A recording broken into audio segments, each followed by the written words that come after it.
Iran యుద్ధంలో ఎక్కడా తగ్గకుండా ప్రపంచాన్ని తనకున్న భౌగోళిక అనుకూలతతో దెబ్బకొట్టింది. ఇప్పుడు తిరిగి యుద్ధం మొదలైతే మరోసారి అదే అనుకూలతను వాడి మరో దెబ్బ కొట్టడానికి సిద్ధమైంది.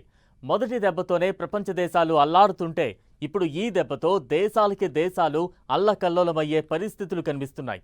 ఇంతకీ ఇరాన్ కొట్టబోయే ఆ దెబ్బ ఏంటి?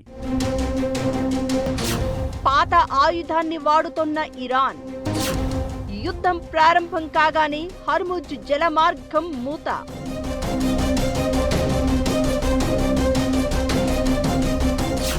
క్రూడ్ ఆయిలే ఆయుధంగా అమెరికాతో సహా ప్రపంచానికి షాక్. ఇప్పుడు అలాంటిదే మరో షాక్. ఈసారి హర్ముజ్ జలమార్గంలోనే ఆ ఆయుధం. యుఏఈపై దాడులు, తిరిగి యుద్ధమేనంటూ అమెరికా పరోక్ష సంకేతాలు. వీటన్నింటి మధ్య ఇరాన్ మరోసారి తన పాత ఆయుధాన్ని వాడబోతున్నట్లు స్పష్టమవుతోంది. యునైటెడ్ అరబ్ ఎమిరేట్స్ లోని న్యూక్లియర్ పవర్ సెంటర్ దగ్గర భారీ దాడి జరగగా ఇక యుద్ధం ఆగదనేది స్పష్టమవుతోంది.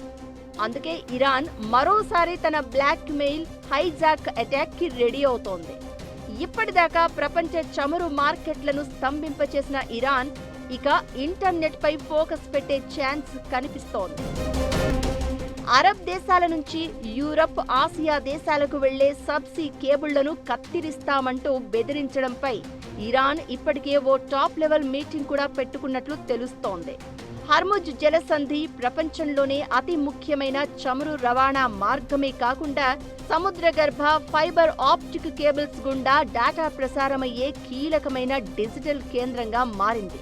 ఆసియా, ఐరోపా, మధ్య ప్రాచ్యాలను కలిపే ప్రధాన కేబుళ్లు దీని అడుగునే ఉన్నాయి. అందుకే హర్ముజ్ జలసంధి గుండా వెళ్తున్న ఇంటర్నెట్ కేబుల్స్ తమ సముద్ర జలాల మీదుగా వెళ్తున్నాయని, కాబట్టి తమకి డబ్బు చెల్లించాలంటూ ఇప్పటికే డిమాండ్ పెట్టింది ఇరాన్. ఈ సబ్సీ కేబుల్స్ ను ఎవరు మెయింటైన్ చేస్తున్నారో వాళ్లంతా ఇరాన్కు సుంకాలు చెల్లించాలి అనేది ఇరాన్ వాదన. సుంకాల వివాదం పక్కన పెడితే ఇరాన్ సముద్రంలో మైన్లు అమర్చినా, ధ్వంసం చేసినా మళ్లీ అదో తలనొప్పికి దారితీస్తుంది. 2 ఏళ్ల క్రితం ఎర్ర సముద్రంలో హౌతీలు దాడులు చేసినప్పుడు ఇంటర్నెట్ వ్యవస్థ ఎంతగా దెబ్బతిన్నదో దీనికి ఉదాహరణగా చెబుతున్నారు. ప్రపంచ ఆర్థిక వ్యవస్థలపై ప్రభావం చూపే ఈ అంశంపై ఖచ్చితంగా దేశాలు దృష్టి పెట్టాల్సిందే. మొత్తం ఇంటర్నెట్లో 95% పైగా సబ్సీ కేబుళ్ల ద్వారానే డేటా ప్రసారం సాగుతోంది.